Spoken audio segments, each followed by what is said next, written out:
Manifestaciones clínicas. La cetoacidosis diabética típicamente es un cuadro de instauración rápida, menor a 24 horas, que generalmente ocurre en personas con diabetes mellitus tipo 1, siendo frecuentemente que sea la primera manifestación de una diabetes de este tipo no diagnosticada previamente. Por otro lado, el estado hiperosmolar tiene una instauración más lenta, de días a semanas, y es más frecuente que ocurra en personas con diabetes tipo 2. En ambos casos, la característica clínica más importante es la deshidratación, cuyo grado varía según el estado del paciente. Concomitantemente, hay polidipsia, poliuria, polifagia, debilidad, pérdida de peso y deterioro del estado de conciencia. Típicamente en la cetoacidosis diabética se pueden presentar náuseas, emesis y dolor abdominal que puede ser tan agudo que en algunos casos puede sugerir una pancreatitis o ruptura de víscera hueca. La hiperglicemia ocasiona glucosuria, depresión de volumen, taquicardia y en algunos casos hipotensión. La respiración de Kussmaul y el aliento a acetona, ambos secundarios a acidosis metabólica, son signos clásicos de esta complicación. Puede ocurrir deterioro del estado de conciencia hasta llegar a un estado comatoso, especialmente en la cetoacidosis grave. El edema cerebral, una complicación extremadamente grave de esta entidad, está asociado a un manejo inadecuado y se observa con mayor frecuencia en los niños. Los signos de infección que pueden precipitar la cetoacidosis deben buscarse exhaustivamente en el examen físico, aún en ausencia de fiebre. En el estado hiperosmolar no cetósico, clásicamente existen una variedad de síntomas neurológicos que incluyen somnolencia, letargia, convulsiones y coma. El examen físico revela una deshidratación grave, hipotensión, taquicardia, ausencia de dolor abdominal y emesis, aunque esta no siempre ocurre. Hallazgos de laboratorio. La evaluación inicial debe incluir la determinación de la glicemia, función renal, electrolitos séricos con cálculo de la brecha amniónica, osmolaridad plasmática, gases arteriales, uroanálisis, cetonemia y cetonuria. La realización de electrocardiograma, hemograma, cultivos de orina, cultivos de sangre y radiografía de tórax está supeditada al juicio clínico y a las características de cada caso. La cetoacidosis se caracteriza por hiperglicemia, cetosis y acidosis metabólica, mientras que el estado hiperosmolar no cetósico cursa con hiperglicemia, hiperosmolaridad y azoemia prerrenal. En los pacientes con cetoacidosis, los niveles de glicemia se encuentran por encima de 250 mg por decilitro. En el estado hiperosmolar, generalmente, la cifra está por encima de 600.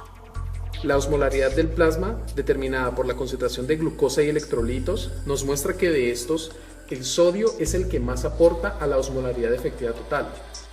Se calcula con la siguiente fórmula.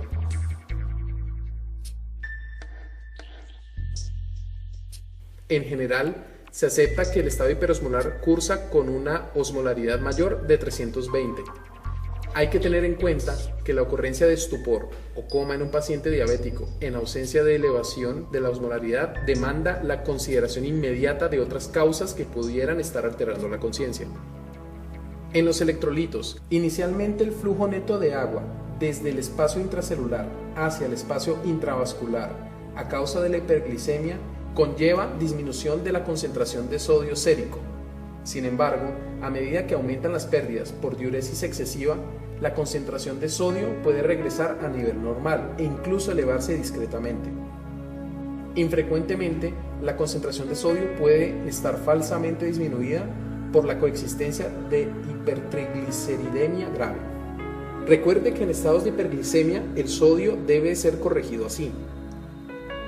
Adicione 1.6 miliequivalentes al valor de sodio por cada 100 miligramos por decilitro de glucosa por encima de 180.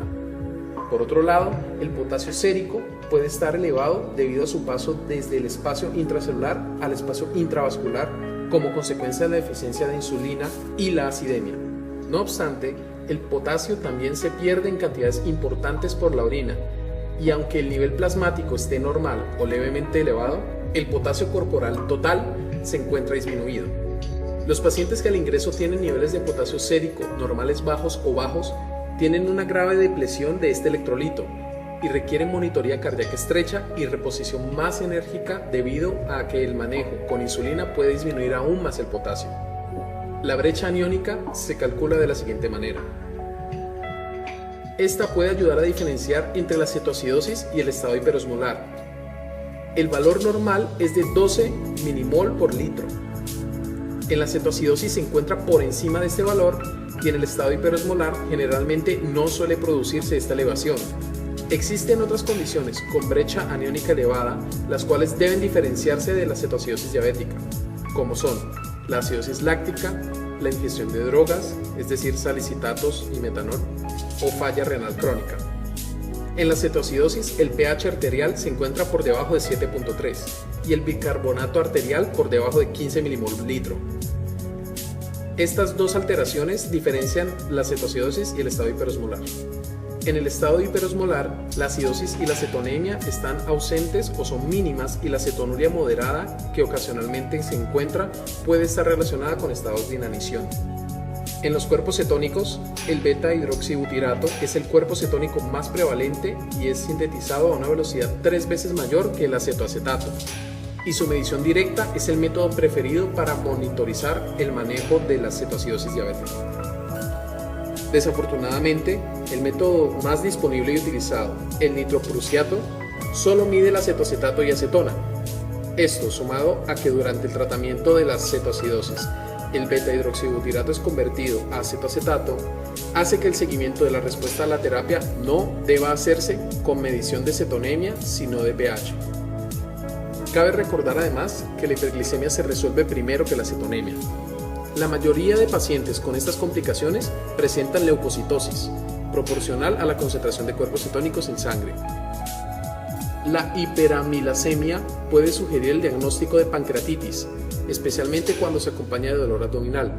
Sin embargo, hay que recordar que en la cetoacidosis diabética la amilasa es usualmente de origen salival y por lo tanto no es específica para el diagnóstico de pancreatitis. Las transaminasas y la creatinina quinasa pueden estar elevadas en 29 a 45% de los casos, sin evidencia de enfermedad hepatocelular e infarto agudo de miocardio respectivamente.